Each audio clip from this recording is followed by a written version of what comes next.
everyone, and welcome back to another episode of Beneath the Lift Tower. My name's Charles McGilvray, and as always, I'm joined by Jess Kevill and Simon Stacey. We're a fans podcast by fans for fans of Northampton Saints. How you both doing?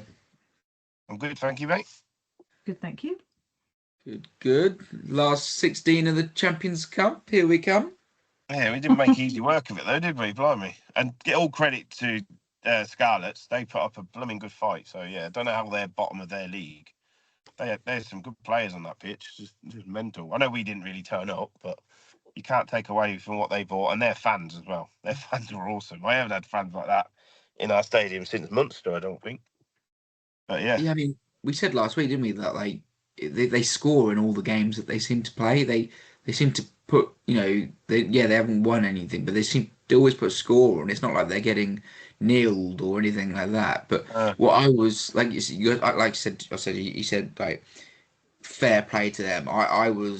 That's one of the most impressive performances in defeat I've seen in a while. I thought the heart and the guts and the aggression and the collisions from their side was really top grade. It's like I wasn't expecting that, if I'm being honest, but it's one of those ones where, like, if you're a away fan watching your team do that, whilst you don't want to see a loss, you can't fault it.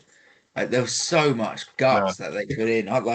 You don't see it often now. You see teams fold, don't you? And you see them getting physically outdone in losses, but they really did front up. I thought it was. I ran into Jess again before, and I was like, I'm not really looking forward to this. Like, Sunday rugby is a disgrace. Like, if you get, it's like the complete opposite to Friday Night Lights, where everyone's buzzing because it's the start of the weekend. Like, Sunday afternoon rugby, everyone's depressed because they've got work in the morning, and it just sort of, I just don't get it. But we were already through, so it's just posturing for places in the next round and seedings and stuff. So I really wasn't up for the game in the sense of it didn't really excite me, but it was like a proper old school arm wrestle at some extent. So the proper physical encounter, it drew me in. It was quite engaging, really. Yeah, well, I don't think any of us real thought predictions. They were miles off. But if they'd had an actual pack, I think they might have won that, to be fair, because Trevor Davidson absolutely mullered their loose head, the poor guy. He went off. That's like, yeah. And then he got yellow carded as well, didn't he? He never come back on. So it's like, yeah, you're not getting back on, mate. Bit similar to last week, wasn't it? But fair play to him. It was like you said, it was an old school battle. And I don't want to take away from their performance. We just didn't show up again for some weird reason. How many knock-ons did we do? My God.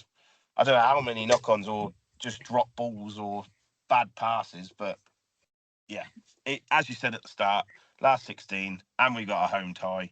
That's all you could ask for, really, isn't it? In the end of the day. Yeah, I mean, it was pretty obvious. Well, I say pretty obvious because it was actually really close between Bristol and Bordeaux in the end. But like, I was always like, we're fighting for like second, so you always sort of knew that we were probably most likely only going to have one. There's still a chance we can have two home fixtures, but only one kind of guaranteed. I got to say, yeah, like Scarlet's performance was really, really impressive, but also kind of like screamed to me like the sort of performance of a team that, and I think one of their away fans had posted either in St. Sinners or the Reddit forum, I can't remember, but like, there's also questions over Welsh rugby and whether this team is even going to exist, and it kind of screamed of a team performance like that really put their marker down of like, we still deserve to be here. We can rub shoulders with like the quote unquote like higher up teams than them, as it were. And I felt like they probably had, I think we sort of think, did they have much to fight for because they couldn't get through or whatever, but I was like, it's probably about more than that for them at this point, really, of kind of like where is the future of their team going, and they probably just wanted to put a performance in. And it's probably really easy to put easier, I'd say, like to put like your best performances against kind of the really tough sides, like runners up from last year. Like, if you can't get up for that one, what can you? And yeah, it probably is coupled with the fact that, I mean, we won, but I think it was a really underwhelming performance, except for Eduardo. He can take all the plaudits, but I mean, everyone else, it was a slog.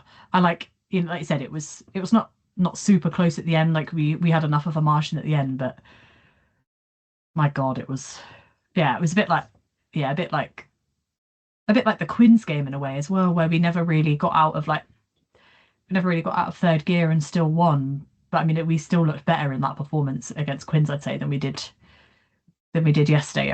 It was really bizarre. And I don't really know what the answer to it is, to be honest, but we've definitely got to improve, considering the game we're playing this weekend. Like, they need to figure it out and figure it out quick, really.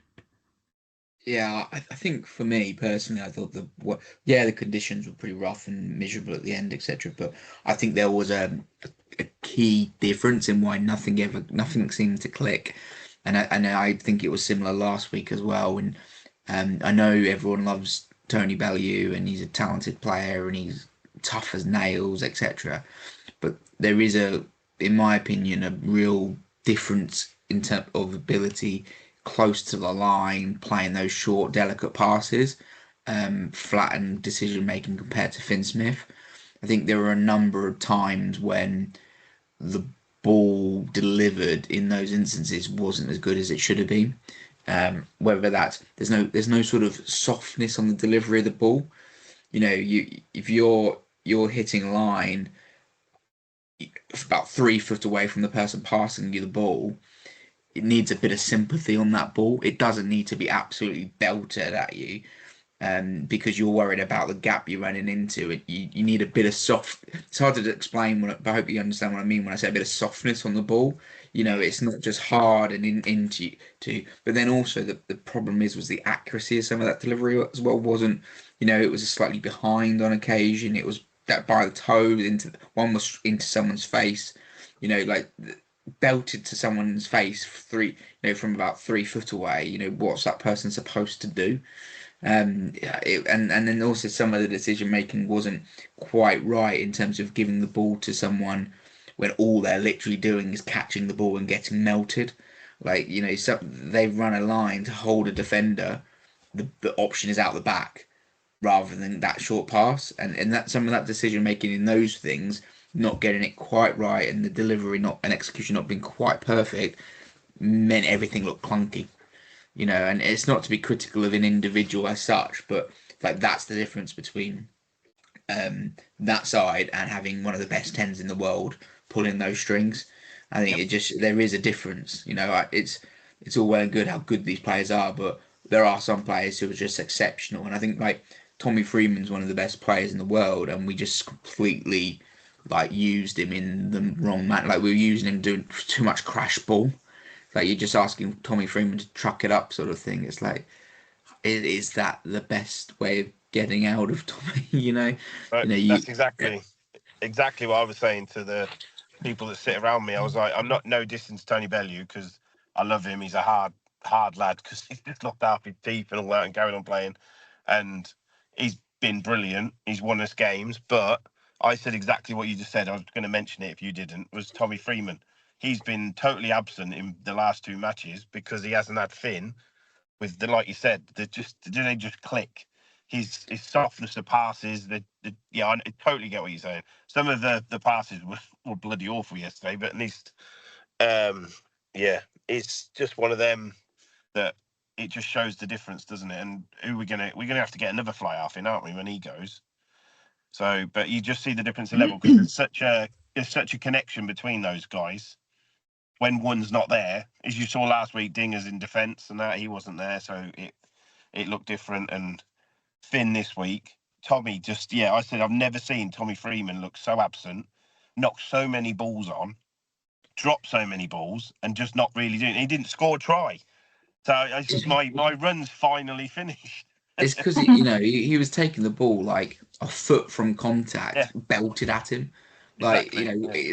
it's a hiding to nothing, that sort of thing. What's he supposed to do? Whereas, we're Finn is I world wasn't class at blaming that him, subtle but it's just that subtleness around those decision making processes, but also just the creating that bit of space for the player and stuff, and it just wasn't there. And it's not that it's a different skill set, and whoever plays that sort of number 10, number second choice 10 for us, they don't necessarily need to be. You don't need to go out and get Anthony Bellew, who's a world class 10. You need to go and get a 10 who's going to be able to perform that skill, because it's so important to the rest of everything. You know, everything sort of clicks after that initial strike and that initial decision as to what they're going to do with the ball.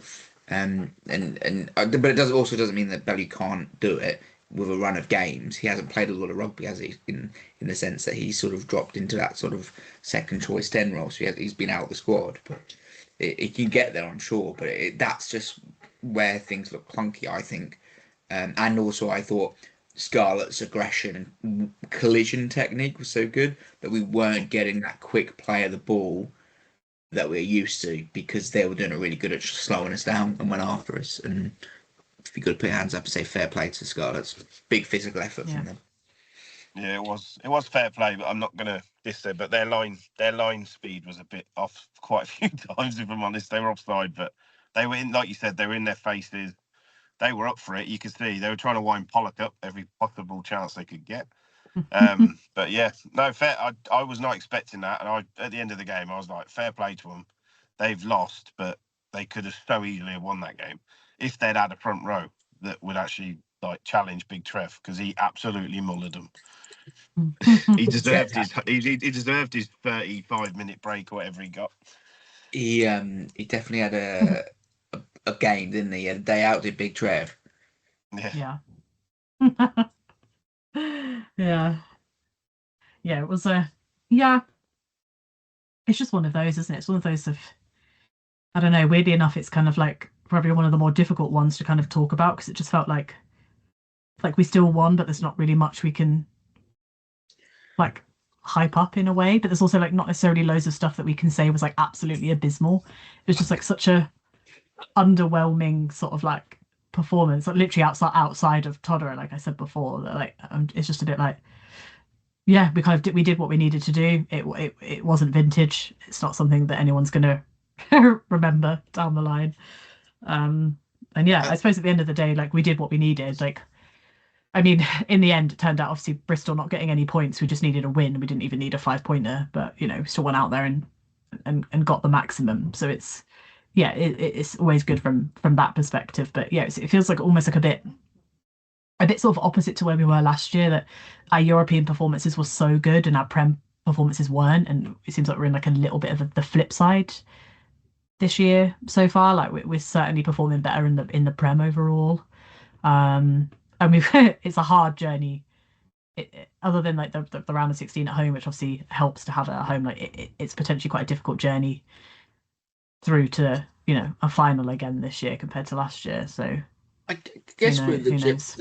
with the potential way forward, it like what I would say though, there is potential for like upsets, which then go in our favour. You know, 100%, yeah. Sarries v Bath. I think Bath will be legitimately the favourites, but Sarries are a team that they could go to Bath and turn them over. At which point, you know, we end up with a home quarter final, don't we? And in the same sense, you know, Toulouse could go to Bordeaux and turn them over.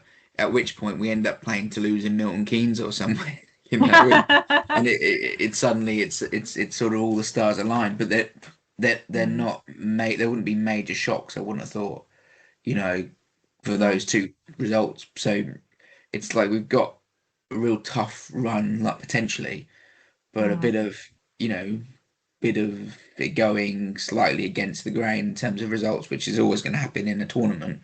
You know, it's not always going to go with the favourites, and well, you could end up lining up to be, you know, a really good run. You know, a trip to Bilbao, having not left the Shire, sort of thing. Yeah, it is a strange. I feel like this round of 16, or like this next two rounds of knockout rugby, like have much more potential to be a lot more interesting than they were last year. And I don't just mean from a Saints perspective, because we had, I think, Cast as well in round of 16 last year, and then we had Balls, and they were both like, let's be honest, pretty easy walkovers, like through the rounds. Like, but even outside of Saints, like, yeah, there are some tasty matchups that you think on paper are going to go one way, but yeah, definitely. Like, I mean, the Toulouse one's interesting because they've really been underperforming. So, you know, for it to come up against like a team like Bordeaux, who are obviously the champions, like there's absolutely the chance for them to turn them over 100%. I mean, obviously the performance they put in against Sale, I think, is a bit of an outlier because of the team's Yeah, sale scent. So yeah, yeah, I know it's 77.7, but I really don't think you need to read into as much of that as that actually suggests necessarily. Because outside of that, they've been struggling quite a bit. But for them, like to turn over not just the champs, but like a top French side as well, like they're definitely going to be up for that, and they've got lots of experience of probably beating them before, right? So yeah, yeah. the same with this, and that's why I feel the same way about Bath and Saris. Like those teams know each other a lot more than teams will know them in other games. So yeah, there's definitely a weird possibility that things could go our way. But then at the same time, we have also gone to Bath and beat them before, so that's also a possibility if we have to do that. Like, and who Yeah, knows, yeah. maybe going away to Bordeaux in a semi after the kind of hiding they gave us before affects the narrative in some way too. Like you think about like Leinster last season, we were such the underdogs that it benefited us. So Mm. anything, no matter what the actual outcome looks like, yes, I suppose on paper it's a bit of a harder path through, but there's definitely still the possibility if we play at our top top level. And don't forget that if we did somehow get to a semi-final, it wouldn't be at Bordeaux. Hmm. It would be in France, so it could be Somewhere, Paris yeah, or yeah, whatever. yeah, So exactly, yeah, the nice thing about the whole thing is we're not on the same side as Leinster because like a trip, yeah. It's finally another trip to Dublin, you know. it's finally different. Yeah, it just means that we might potentially have Bordeaux for a third time in as many years, though. So I suppose we've moved from potentially one team to another. Like, Yeah, yeah. It's funny how it works like that. You get like, well, I mean, like you're saying, we're playing Cats. We seem to play Cats every year, don't we? yeah, And Yeah. it's like they've yeah, created this tournament to try and sort of mix it up a bit, and yet it doesn't seem to have played out like that. We seem No. to be playing the same old sides, but yeah, At one it's stage, though, exciting. at one stage, I think we had Toulouse at home, didn't we? It's only because Quins beat La Rochelle, I think, that Yeah, changed it. like, and that yeah. points like credit to what we said a few weeks ago about Quins, and like we went into that game thinking, well, yeah, they should form wise, we should be rolling this game over, and which we obviously did in the end. But there is something in that Quinn squad, isn't there? There is talent, and to go to La Rochelle and get a win is like fair play to them. That's They feel fantastic for like, them. But they've got the talent there. There's just something like yeah. motivation and wise is wrong or whatever. Well, at the moment, it feels like they're exactly where we were last season. Like, I don't know where they are in the Prem right now, but they're probably not far off of where we were, right? Like riding it in at eighth for quite a lot of it, and yet doing so well in Europe. Like, whatever reason that's working for them at the moment. I mean, obviously, we also have to read into the fact that La Rochelle are so far off of where they were when we saw them winning, back-to-back titles, aren't they? Like that's what makes this year so interesting compared to others, is that even teams like Leinster, they're underperforming compared to where we're used to seeing them. Like Toulouse are underperforming compared to where we're used to seeing them. Some of the other top French sides are sort of underperforming for. But it feels like I'm not saying that a French or Irish team are not going to win, but it feels like maybe the first time I felt in a few years where there's a chance that actually we might see someone potentially different, like based on where some of the performances are. Like it's a really interesting, like even like Bath. I know we turned Bath over like at Bath, but they're a phenomenal side. Um, Bristol have got Yeah, some ridiculously good away wins under their belt. Like you also write them off at your parallel as well. Like it's actually such an interesting couple of rounds that I think we're going to see when we get into April. yeah. No, no, definitely. I mean, yeah, this tournament seems to come alive when it gets to the knockout rounds. The whole group piece seems a bit for me like still like it's finding its feet, and it's all a bit of posturing rather than actual, um, really exciting ties. But the when it gets to knockout rugby, well, I mean, it's knockout rugby, and it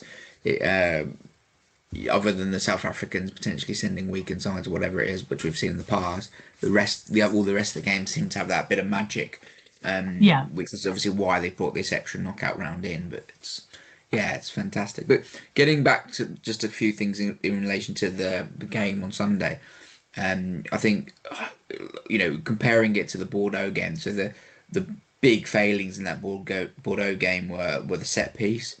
We couldn't get any foothold in anything, and both set pieces really let us down.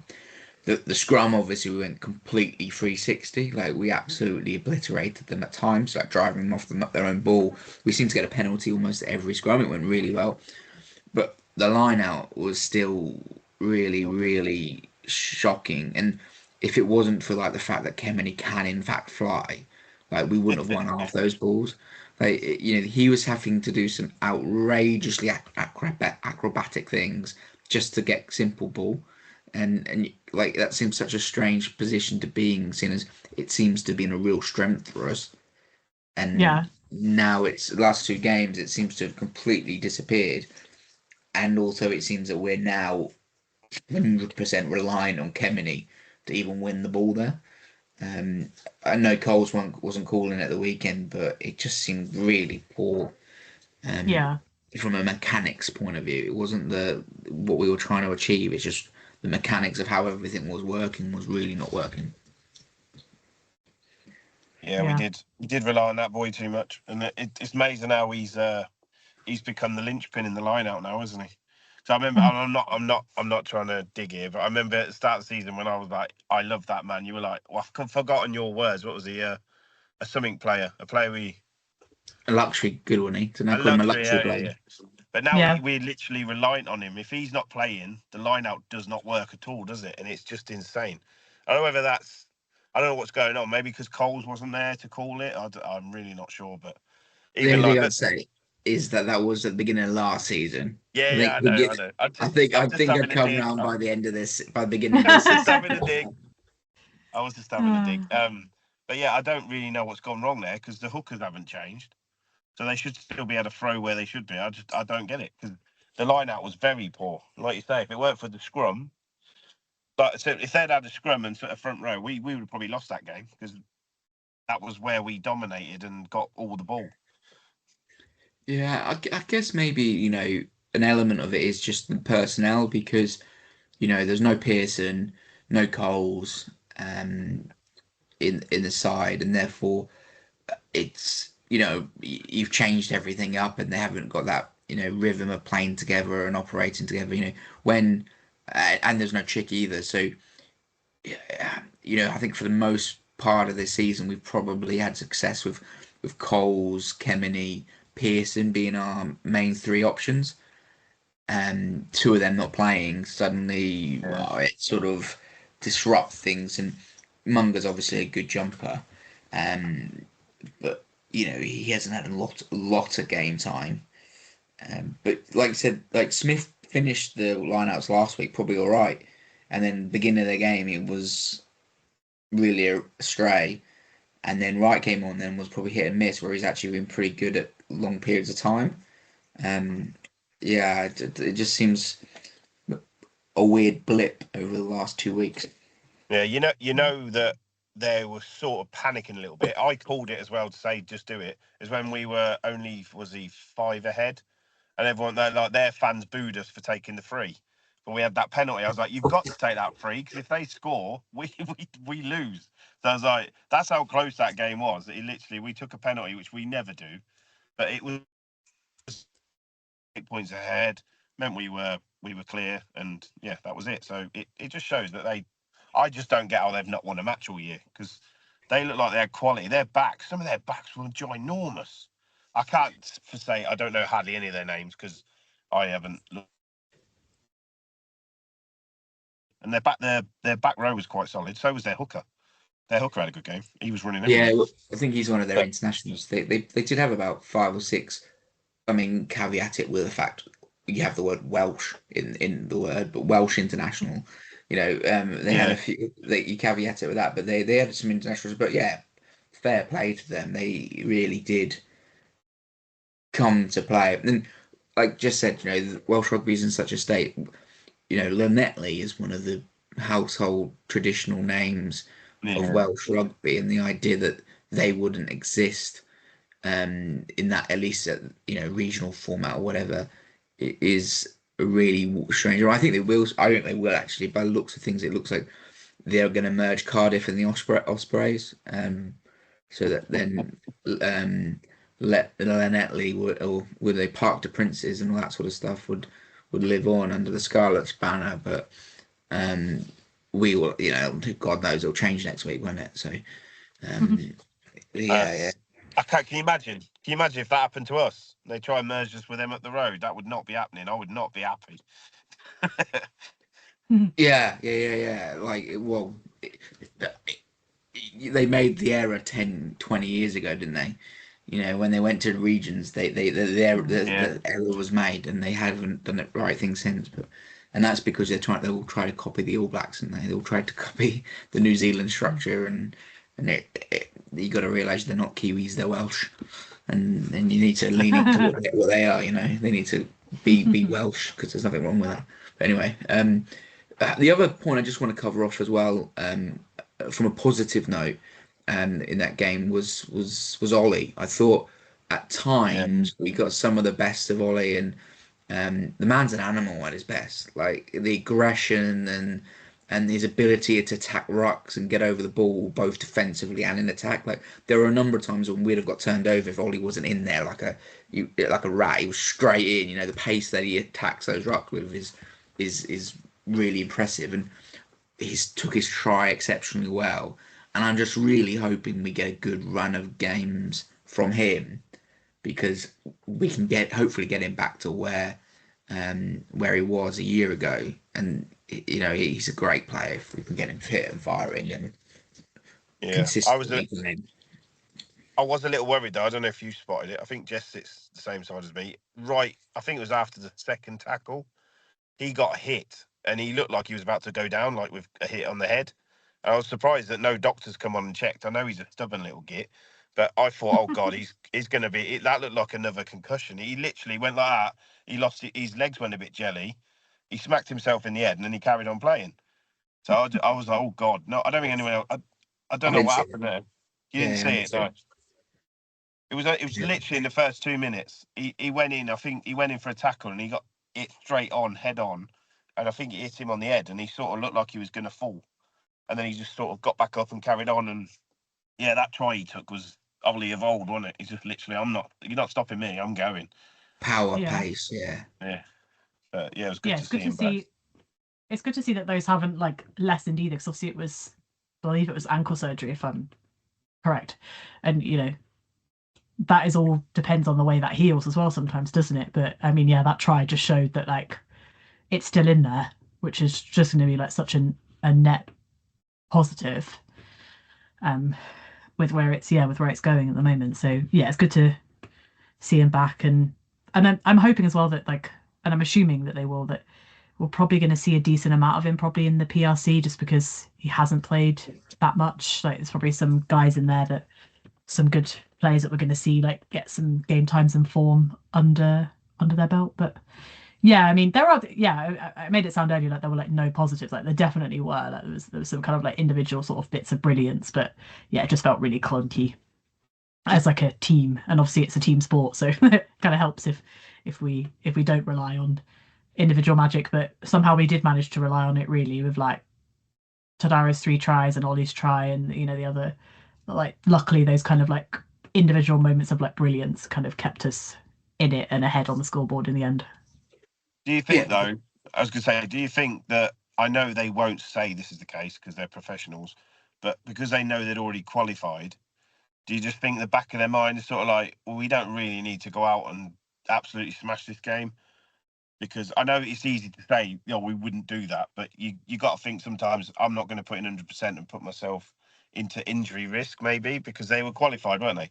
I know they wanted a home tie, but it wasn't like we had to win and get like 100 points or anything, was it? Do you know what I mean? So maybe at the back of their mind, they were just like, yeah, we'll take it easy a bit. We should beat these easy because they've lost every game this season. Just complacency. Let me say. There yeah. you go. That's I the think word. I think that's the word. I don't think at any point in their mindset are they thinking, "Oh, I'm not going to go full committed," or "I'm not going to we're not going to try our best," or we'll ease out of things and protect ourselves. But there's always going to be a subconscious element of complacency in relation to you're playing a team that hasn't won a game all year, Yeah. um, and it's not they're not a big name and all this sort of at the moment anyway and all that sort of stuff.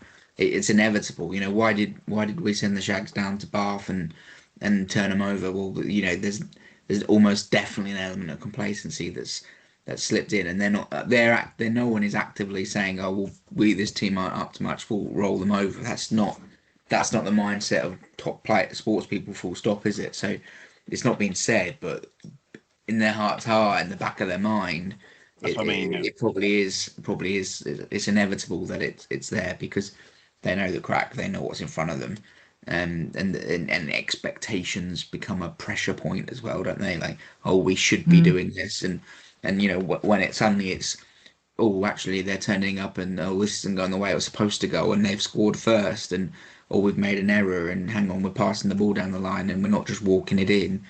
All these human nature, self doubt, and it come into play, don't they? And they're all wrestling with those sort of thoughts as they go forward, really. Um, but like you Yeah. say, individual brilliance from Slytone to score his try, and he's a player who obviously they need to get more and more confidence into so that he can get back to his best. A player they probably don't need to get any more confidence in at all is the player on the opposite wing, because that man is brimming with confidence. He is absolutely on Yeah. fire, isn't he? Yeah, I just Yeah. he's got to be a shoe in for the talent. I wouldn't say for the Six Nations because like I don't know if either of you listened to Lenny and Graham on the way home, but they interviewed him and was it Dingers? I think Dingers said he's a bit like Tommy. He's just Yeah. naturally good at rugby. He doesn't need to do anything. He doesn't think about it. He just goes out and plays because he loves it. And you can Yeah. see that, and that's what it's some of them steps he does. My God, when he put their scrum half on his bottom, I think it was his second try. That Yeah, was just class. He stepped and then stepped. And he's like, "Yep, see you later, mate." yeah, he broke those ankles with that step. It was pretty impressive. Yeah, I heard the interview and like Dingers said, yeah, he's like Toby in the sense of he doesn't go out and think about rugby. He's not thinking about how to get better. He's just really bloody good at it. Like he just goes out and plays and is an exceptional talent. And I mean, you say about Six Nations and start and all that sort of stuff. I think he's Italy's best prospect in years, and Oh God, yeah. I think that he's borderline that he could end up being a star of the Six Nations, quite quickly. He's got something about him of like pure desire to score, hasn't he? You put the ball in his hands 10 foot from the try line, and it's just heart and guts and skill, and he's getting there. He's got great attitude and great like Italian desire. He really has a lot of passion and to get to the line. He's a class player and talent beyond belief, really. Yeah. Crazy. I mean, he basically cemented himself as man of the match by half time, like assuming we'd gone on to win. I was like, they're not going to pick anyone else. Like, come on. Like, how can you? Yeah, he's having that moment, isn't he? Like where Pollock had that moment, maybe a month or so ago, where like everything he did, you're like it's just sensational. Like it's just the games seem to evolve around him for a bit. It's like that at this point in time, Todoro just like he's everywhere. He's involved. You sort of like who's the try squad? Well, it's obviously just going to be Todoro, isn't it? Because he's just involved Yeah. in class at the moment, and um, we've seemed to have had that this year a little bit in terms of even in the Prem, we've not been the best side in terms of the performances and the way we've played, but we've had individuals who seemingly at points in the season have got us up over the line, won us games, produced bits of magic, and this year he's stepped up and just become Mm. almost a guaranteed starter. Like the options now at the back three is crazy. You couldn't guarantee who you'd pick in any position now because they're all so talented. You pick any back three and you go, well, yeah, fair enough, they're amazing. You Yeah. can't really question it. Yeah, talking about three, I also think the one thing we always mention about the Ginger Ninja, Mr. Hendy, is high ball, like in his catch. He looked like he was pretty safe under the high ball in that game. I see a few right in front of me. That was the one thing we said he needs to work on before he'd be an international.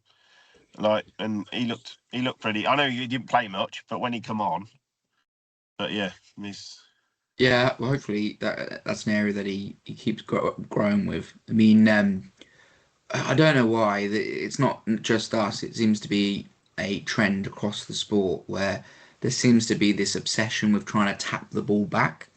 yeah, And often they don't get the technique right and they end up just flapping it forwards. They're yeah, not getting the weight behind the ball and they end up just basically sticking a hand up and knocking the ball on. So you start your restart or your kick chase with a knock on and giving away scrum advantage. Well, But to be like fair, mention they all that. do it. Sorry, I was going to say you've been going probably a long. I've been going 30 odd years, and we have always been rubbish at the restart. We always kick it so long, no one ever gets near it. So at least we're kicking it, so we're giving a chance for Tommy to catch it and tap it back now, because we never used to do that. We've always kicked it long. Yeah, but you got to get that technique. That they just seem to Yeah, be really way off with that technique of getting the right side of the ball and moving so that the ball is coming back towards our try line, and then like getting those slips in place to clean up the loose ball.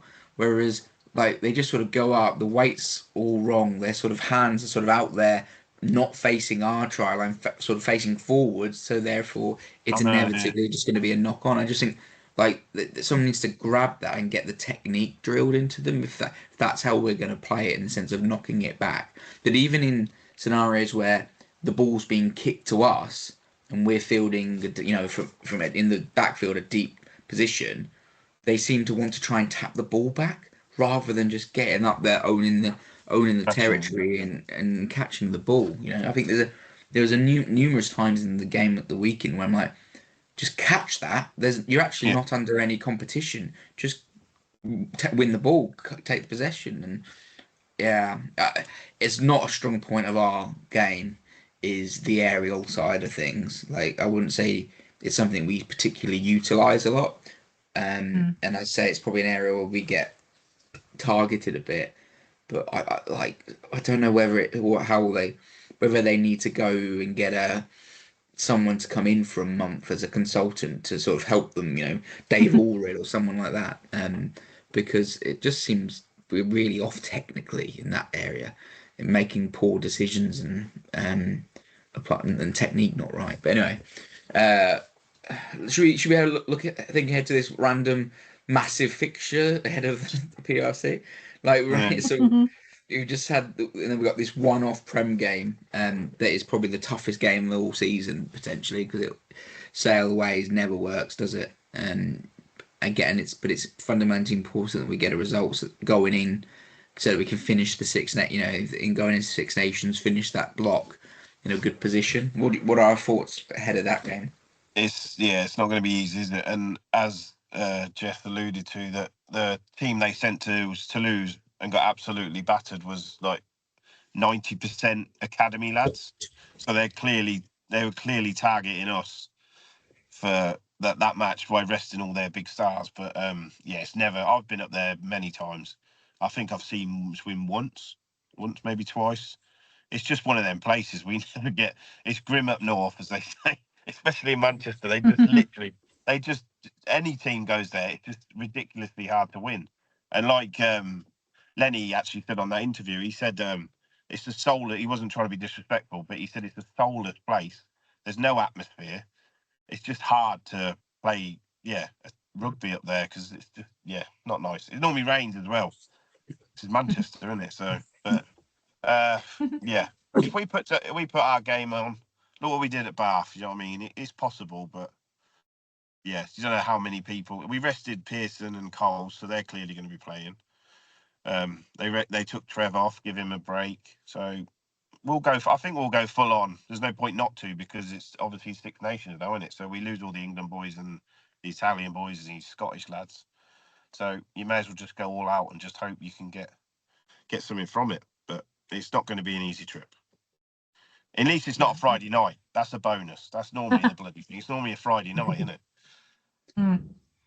But yeah, I think I don't think there's really that much doubt in my mind that they're going to go full out because it isn't just about like, oh, we're not going to have them for a while, so we want to like use them. It's also a case of like, you win that game, you stay top for the best part of the next 2 months, like with the break, like, and that's going to be such a like mental boost for when we come back into the Prem as well, like because looking at the table, like I think two of the teams in the top four are playing each other. So like, but like if we lose, we could go down to third all of a sudden, and like it's still going to be close between everyone. Obviously, it still will only be like a couple points difference, but you really kind of need the kind of mental like extra boost that you get from still being first, like when you come back in So, and like I said, it is a really difficult place.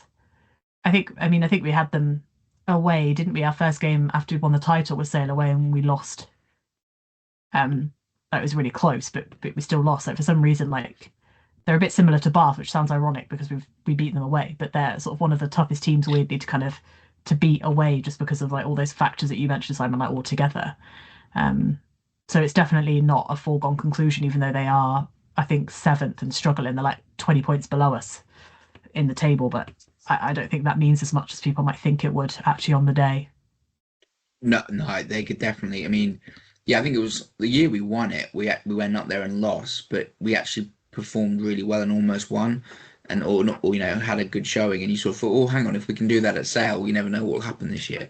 But the Sale have been a really odd side this year because they are full of talent. They have a real good idea of what they are. They're a big physical team that want to play aggressive, defensive rugby. They don't. There's no pretension at all. That they'll take the points.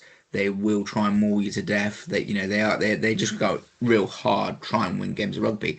And I think Alex Sanderson is a a really good coach within the game, and a lot of respect and time for him and the talent within that squad. Well, yeah, they should be chat. They should. There's no reason why they should be dominant at home. But they've had a rough season, and I guess sending the kids to lose to really prep for this game is a Hail Mary sort of call for them to try and get some form and get something back going because like you said, they're sitting seventh, but they're actually 8 points off six. Yeah, they're a long way out of things, and Yeah, they need to find something. But yeah, anyone could beat anyone in this league, and I would say we go there sitting top, almost not as favourites to beat Sale because we just don't win there.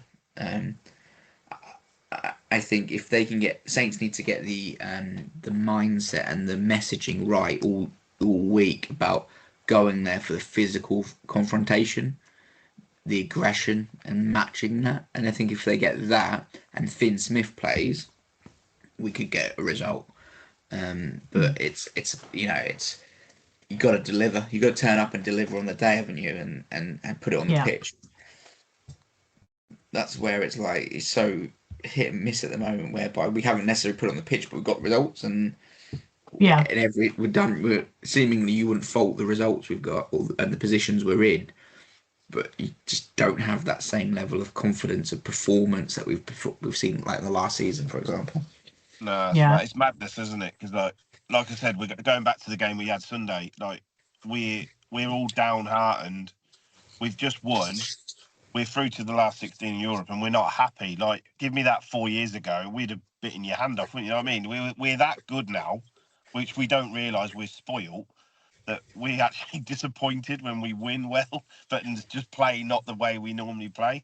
So I get what you're saying. It could go either way. Like you said, Sale have been ups and downs this year. Like you said, I really respect Alex Sanderson. He's a real quality coach. So, and he can get them fired up. So it could go either way, and just hope it goes our way. That's all I'm saying. Because it would be nice to finish top, like Jess said, and sit there for 2 months while the Six Nations is on.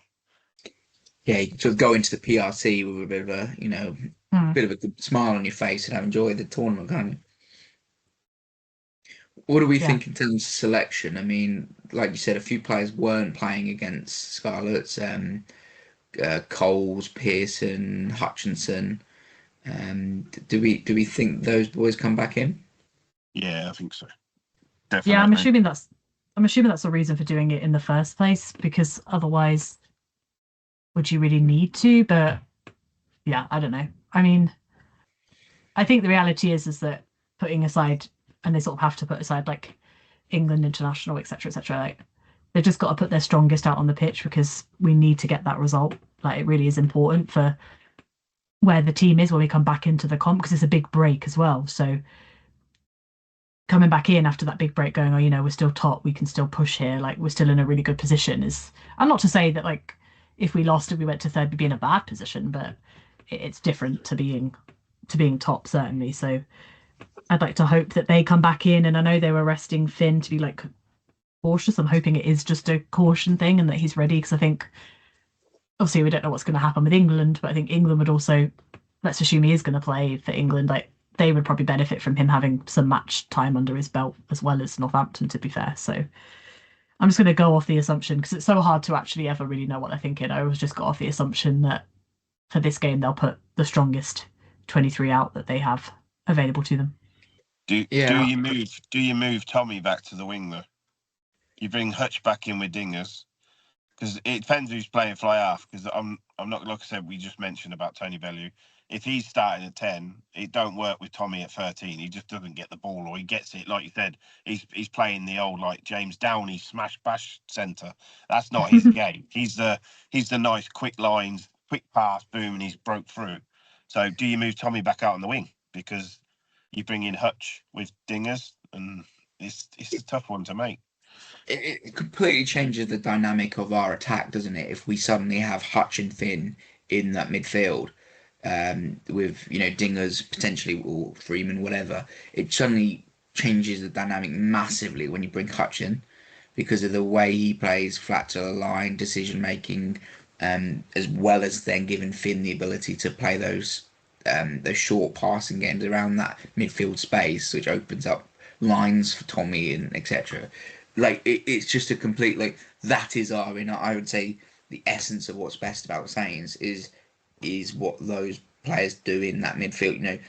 Finn, Dingers, and Hutchinson together is the best of Saints attack, and therefore you sort of go, well, maybe that means Tommy does move to the wing, but I can't see it. I think maybe instructions have come from Lord Borthwick that Dingers and Freeman are playing together, and therefore you might see that continue, and Hutch might not get a looking because of it. But yeah.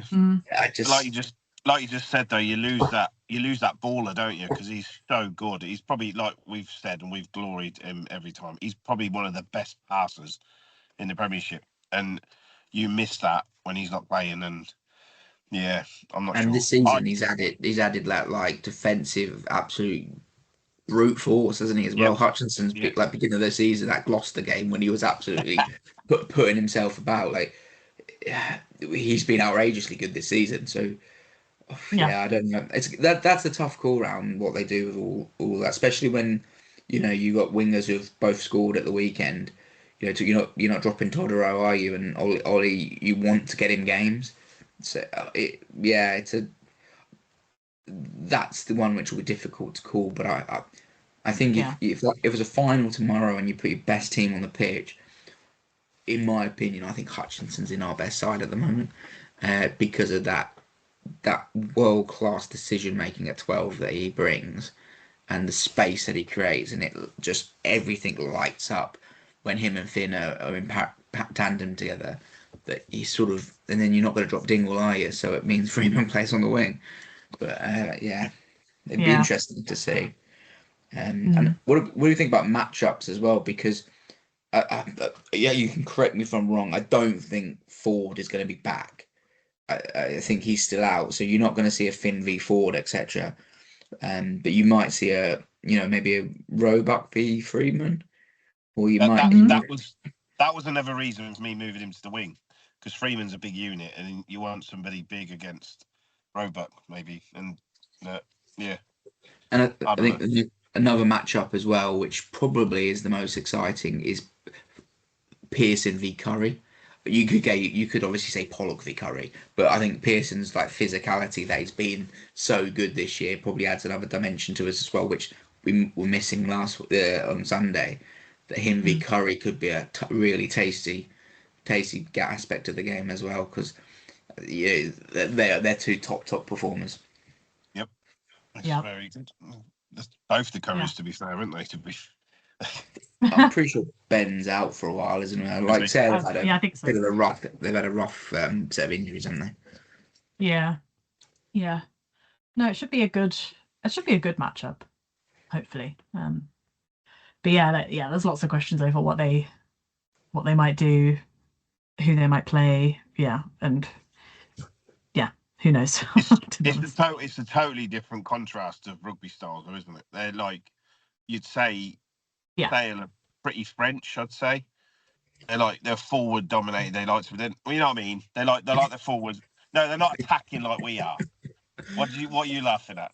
I'd say I don't know that I heard that's on the radio. I think maybe Lenny or Graham said that they were very French. I'm not sure. I think they're more South African than French. Well, all right, yeah, They but they're not. They don't play like we do. That's what I mean. So the contrast in play, like you said, every opportunity Ford will get a drop goal or he'll take a penalty, whereas we yeah won't even kick to the post. We'll go to the corner because we know we can run it in. So it's so different, isn't it? The contrast yeah is so that's different. that's what I meant. I mean, there's no pretensions about it, is it? With Sale, Sale are we're physical and we're just going to try and win this game in any way that matters.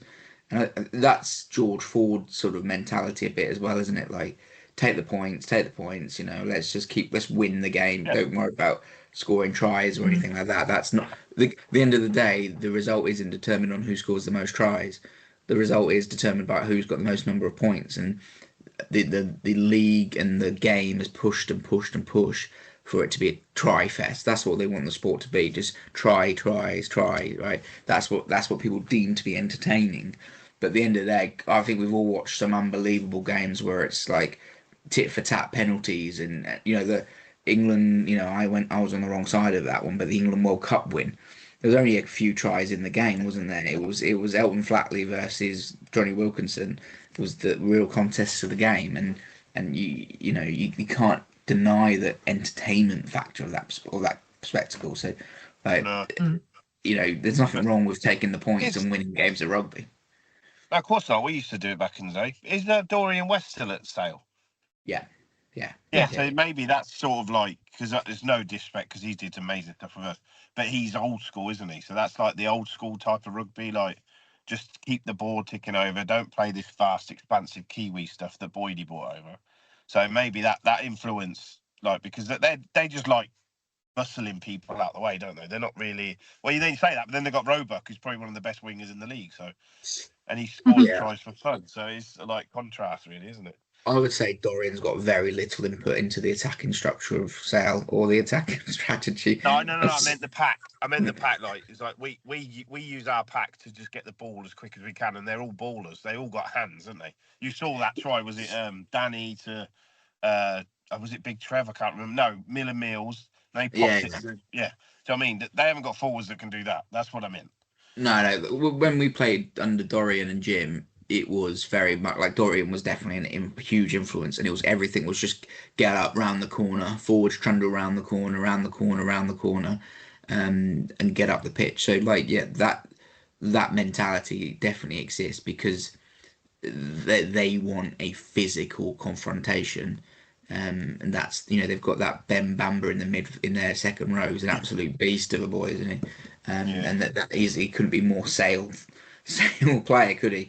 And and I think when they get, I know he's injured as well, but when they get that Kapoko Ford Major, the tight head prop, I think when they get him firing and floating through the middle as well, they're a hard team to stop. So it's a contrast of styles, but I also think we're at our best when we're focused on being physical.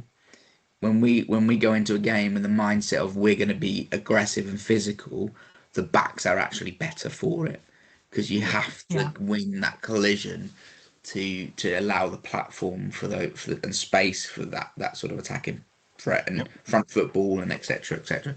Whereas like at the weekend, Scarlets really fronted up. They were properly physical and they probably outperformed us in those collision areas, and therefore we went all clunky and passes. Everything was probably not quite right because we didn't win that physical battle. But anyway, should we get to some predictions? It's easy for me to say. Yeah. Should we get to some predictions? Yeah. Well, I can say that I actually won the game last week, thanks to Todoro getting a try. We were all way out with our margins. We all were near enough 50, and it was 15. And then, like you said, Tommy didn't get you one side, and you had McParl and Jess. That didn't quite work out for you. So it's my turn to go first, and I never go first. you went first 2 times ago. It literally repeats itself. Okay. Always seems to be though. It's fine. Go on. And you have more in the middle, I think, I suppose. But yeah, um, this one's a tough one because I can never see us winning at Sale. But I think there's no reason why we shouldn't win. If we go and play the best rugby we've been playing this year, and Sale aren't at the races as well as they could be, even though they're really obviously prepping for this game and it's been a focus for them. But I'm gonna go with 21-28. Oh, that's close to mine. And I'm going to go inevitably with Todoro because he is the man of the moment. Jess, it's you up next. I'm gonna go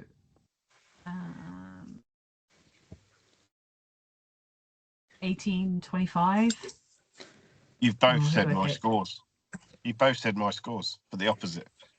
21-20. Yeah. We've actually got the same margin there, Jason, if that makes a difference to you, Oh, whether yeah. you want to go 1 or 1-0. I'll make it 17-25 then. I'll take a point away from. And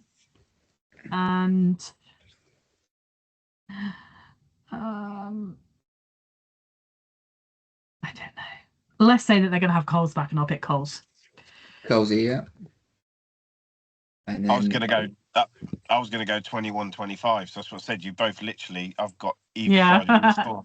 Different parts of it. And I'll slightly go. tighter game, yeah. I'll go. Flipping hell. Do I go Tommy just to see if we bring it back?